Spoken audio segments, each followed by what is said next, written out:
Hello and welcome to the video review for well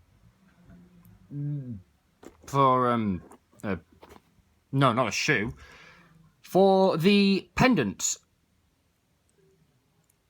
I don't really know how to set it off. It's just a pendant, I guess. Wait a minute, what's that ringing I hear? Is this? Yes, alright, let's get on with it. This is the Salazar Slitherin Pendant from Harry Potter. Yeah, I kind of started off a bit clueless and I didn't know what to go. It is gorgeous. So, I really don't know. I've never really done a prop replica review, but well, I've done the wand, but I didn't really know how to do that. Anyway, let's go on to the detail. As you can see, it has this the snake in there in kind of like a copperish colour with the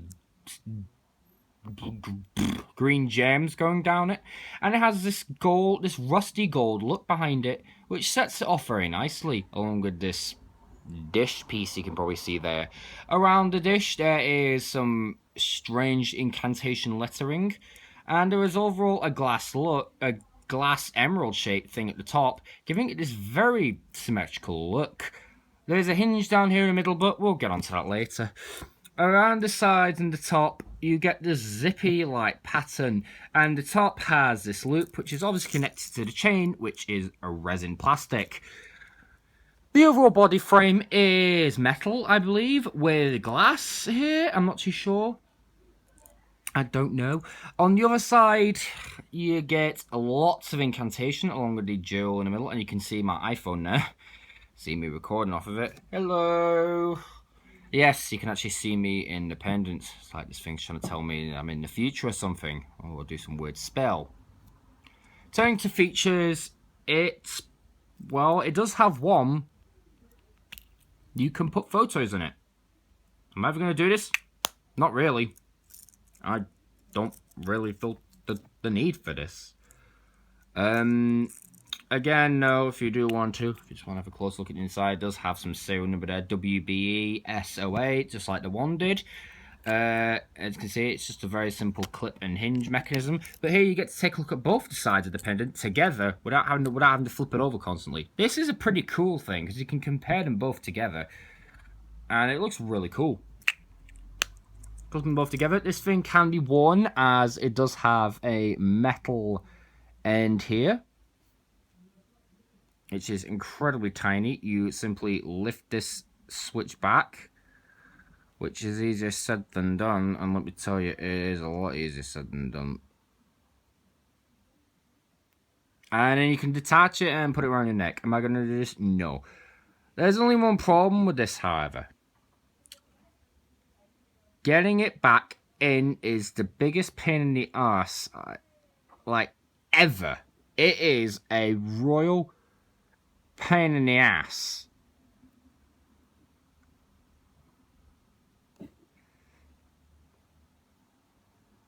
A very big, like, I'm gonna try and show you here. There we go. And you go. There we go. Easy.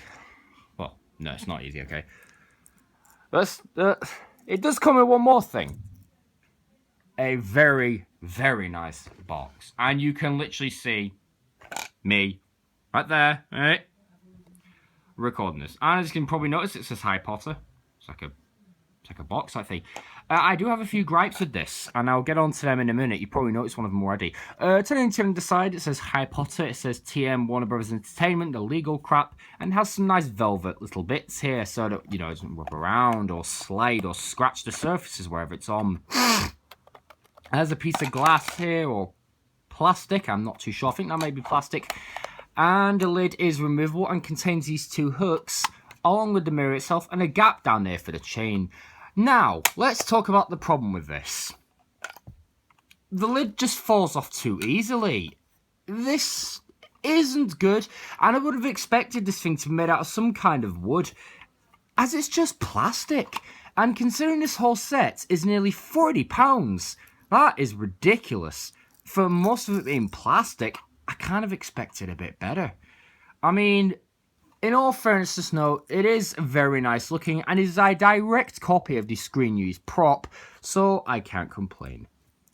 To simply attach it on to this, what you do is where is it? Where you need to get it around to the metal part. Get it around the metal part and then grab this piece and hook it on there like that, and get the pendant, do this with it, and then pull it and hook it like this.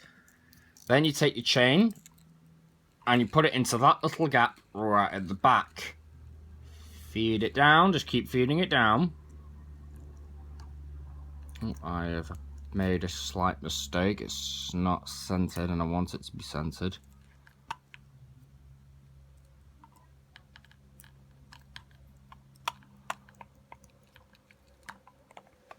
As you can see, it does store in there very nicely, and it hangs as well.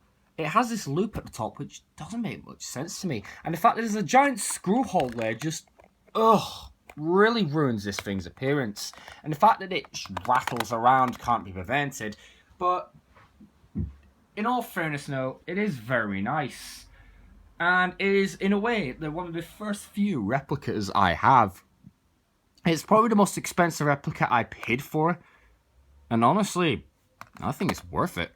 Again, to remove it, just remove the chain and that. And unhook, just remove the lid and unhook the chain itself.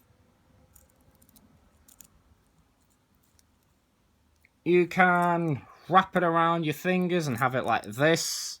You can do all sorts with it. Or you can put it around your neck.